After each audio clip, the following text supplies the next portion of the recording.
Sarap. Nandito ako ngayon sa Davao City. Nagre-relax. At ito, umorder ako ng pork sisig. Dito sa Lanang. Lanang, di ba? Lanang. Yes po. Lanang, Mixed Temptation. Mixed Temptation Lanang. Post ko to sa YouTube ba? Yes po, sir. Of course. Thank you, sir. Salamat. Lager ka po, sir? Oh, gamay. Andito ako ngayon, no, sa Chinese restaurant sa Mixed Temptation. So ito yung area rito. Ito. At andyan lang sa kabila, next building ang aking hotel, yung Go Hotel Lanang. So maaga pa kasi, alas 7 pa lang ng gabi, kaya nagre-relax ako rito.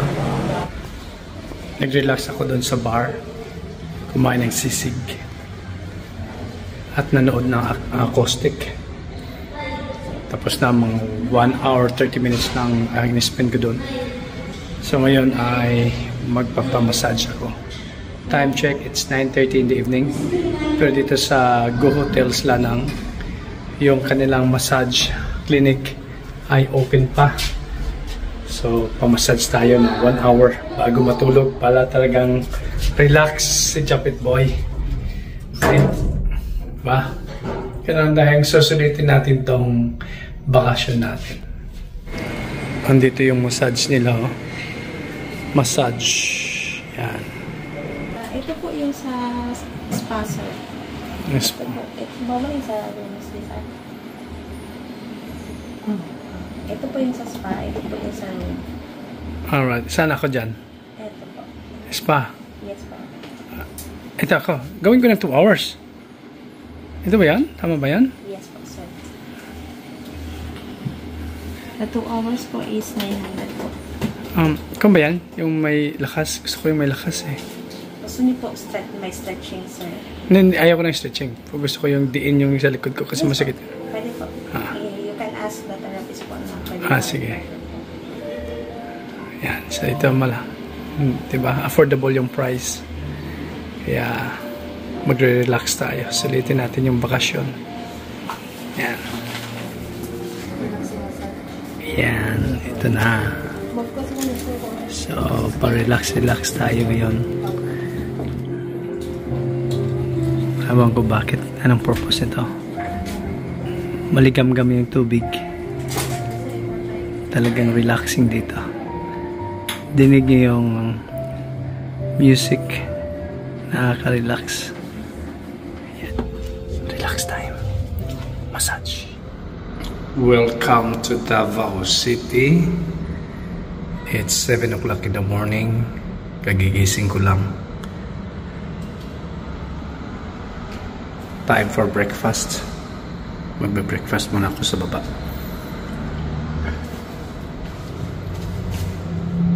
Ayan. Ito yung hotel. Go Hotel Lanang. Ayan.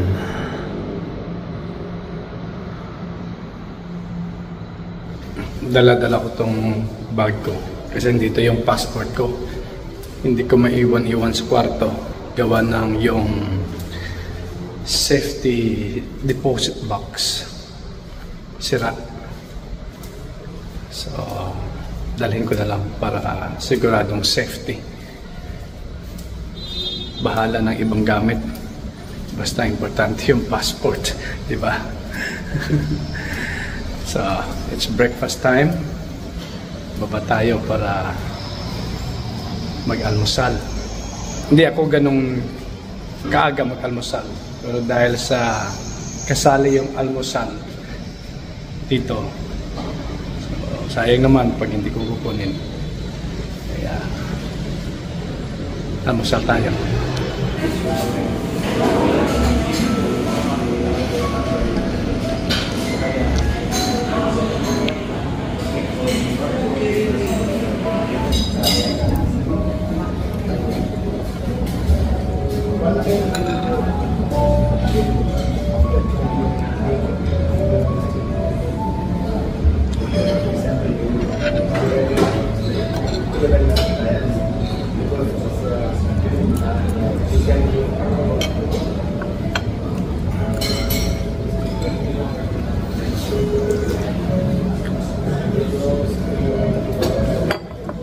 Katatapos ko lang mag-shower, pupunta ako sa SM Lanang para bibili ng mga kunting pasalubong. Nag-request si Hana yung dingdong at saka boy bawang, nagaraya. Ni-request talaga ni Hana. Kaya bilhin natin. Tama, doon na rin ako mag-lunch. Okay? At mamayang gabi, may ka-date ako. 2 magagandang dilag. Nandito sa Davao. So, subaybayan nyo, tingnan nyo kung sino yung aking ka-date ng mga magagandang dilag. 2 sila. Dito sila nagtatrabaho sa Davao. Yung isa estudyante. So, secret kung sino. Anyway, so punta na ako sa SM Lanang para mag-grocery ng boy bawang, dingdong, nagaraya. Yun lang naman request ni Hana at ni Sofia. Tingnan natin kung makakabili pa ako ng mga gawang Pinoy na mga produkto para pasalubong natin kina Hana at Sofia. Pati na rin. Kay Mamingka naman, yung request niya lang yung kaping Mindanao, yung kape na galing sa amin, kahit si Ellen. Tingnan natin kung may mahanap tayong gawang Pinoy ng mga produkto para na rin dagdag pasalubong sa kanila. So, punta tayo sa SM Lanang. Kapin po na tayo. So, para matikman ko ulit yung mulak na ensaymada. Tsaka Starbucks. Okay. So, dito ako sa SM Lanang. Nagre-relax dito. Killing the time. Tapos na ako mag-grocery. At bumili ng mga pasalubong para kay Hana at Sofia. So, for how many years ngayon ko ulit matitikman ang mulak ensaymada with Starbucks coffee. Okay. Ensaymada ube.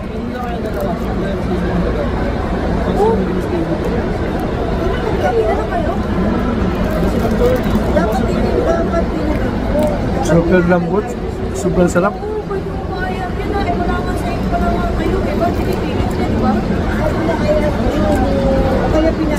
Tapos higop ng kape.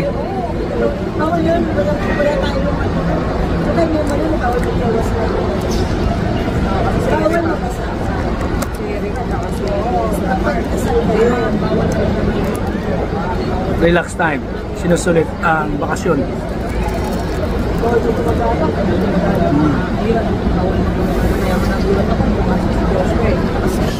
Ayun ang aking mga ka-date. Ang 2 magagandang dilag. Yan ang aking mga pamangkin. Asan yung mga boyfriend nyo? Bakit hindi nyo dala? Ay, nag-expect ko nga dalhin nyo yung... dali na, anong gusto nyo kainin? Ito yung ka-date ko Ito si Shinshin, ito si Kobe, mga pamangkin ko. Si Shinshin nag-aaral pa to, si Kobe nagtatrabaho na. Anong gusto nyo kainin? Anong gusto nyo kainin? Sisig? Pork sisig? Din? Korean, gusto niya daw. Korean, sige na, Dre, Korean. Dre, Korean, dito. Dre? Dito. So, ini-introduce nila ako sa Korean kasi hindi ko pa na-try yung Korean. Okay. Kayo mag-order ko ba?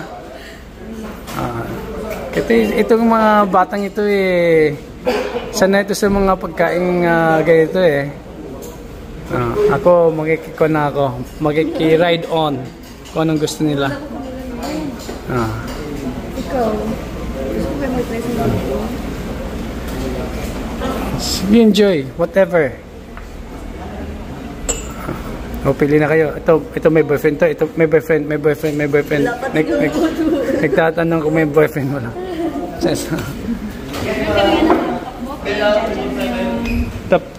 Tapos mayroong, ano yung parang iniihaw-ihaw nila? Sanggipsal. Meron din nun? Meron din. Saan yun? Ito po, sanggipsal. Sanggipsal sa FX, sanggipsal yung manipis na para siyang bacon slice. Tsaka samgyupsal. Ito. Dagdag tayo yung samgyupsal. At saka yung may sabaw. Gusto niyo yun? Oh, sige na. Okay. Korean soul pork. Ito pala. Beef po siya. Beef? Yes. Yung madali lang isugbahin. Sugbahin, no? Ay, gusto niyo magluto dito, sir? Ay, wala ba yun? Ano kasi pag magluto kayo dito, meron po siyang minimum order. Sanggipsal po, 2 order po. Tapos dito po i-grill. Sige.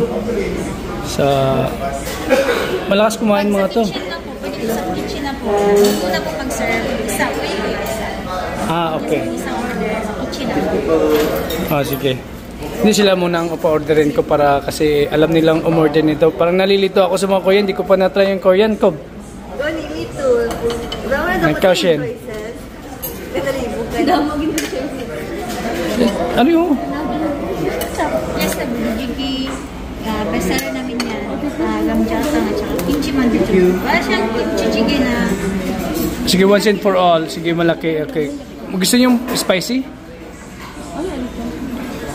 Kimchi mandu junggol. Kimchi mandu junggol, gamjatang. Bulugigi. Hindi ko bawal ko sa spicy. Ha? Gusto mo spicy? Spicy. Bawal siya mo spicy? Bawal doon sa kanya yung spicy. So, meron kaming galbitang. Hindi siya spicy po. Ito, pork ribs soup po. Spicy din to ko po. Hindi siya mild. Talagang bawal sa yung spicy. Okay lang. Ay, sigurado ka? Sige. Ito gamjatang. Sige, gamjatang. Tapos, ito. Samgyupsal. Ano pa? Isa lang po sa kitchen na sige. Ano pa? Tapos, rice siyempre. Kasi, gusto nyo rin po yung namin. Seafood pancake. gusto nyo pa seafood pancake? Ikaw, Shen? Ay, once in a lifetime lang to. Ayaw na ako. Ano? With cheese lang or without cheese? Mas masarap siya kung may cheese. Cheese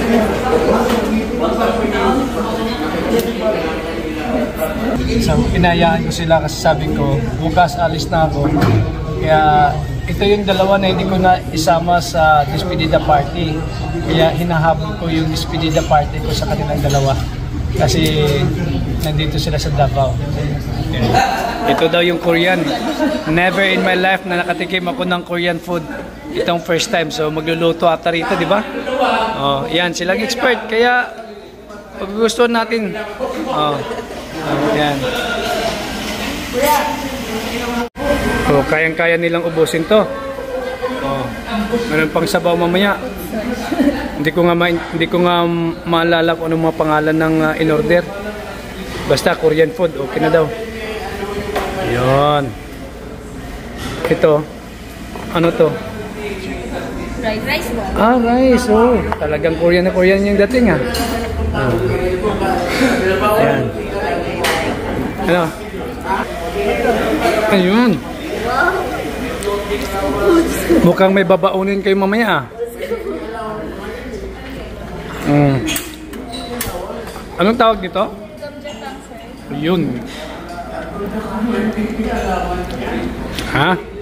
Okay. Enjoy your food. Thank you.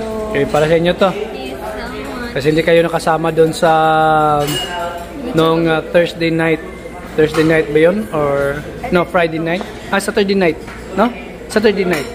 Pinakita ko naman ng CCTV sa greenery. Sisita ko yun sa Saturday night. Sige, enjoy your food.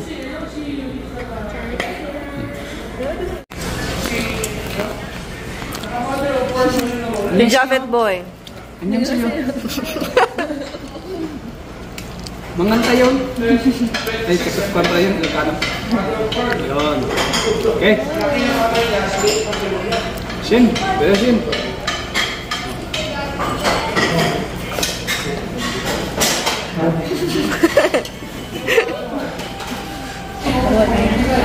Yun. Enjoy Enjoy ko ba? Kaya mo yung anghang? Okay lang yung anghang, Shen? Ikaw, Kob, okay lang ang anghang? O, kailangan ubusin to. Ayun. Kain na. Ganito pala yung Korean food. Akala mo yung order mo maliit lang, malaki pala. Pero okay, solid. Masarap.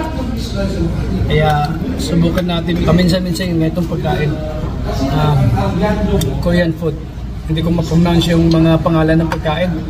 Nakakalimutan ko. Basta importante, masarap. Okay. Grabe, hindi kayang ubusin. So, at least mayroon silang mauwing baon. Kasi si Shen, estudyante ito. Kailangan niyang kumain ng marami. Si Kobe, buti ito, nagtatrabaho to. So, para mo pag nagtatrabaho ka pang gabi, madali kang tataba. Based sa aking experience. Meron pala tira, dami. Ayos. So, dito lang kami, papuporito sa restaurant kasi alam na bukas ng tanghali, flight ko na balik sa Czech Republic. So, yan. Ito, naubos. Pero may natira. So, take out. Yan. Okay, at least nakita kami bago ako babalik sa Czech Republic.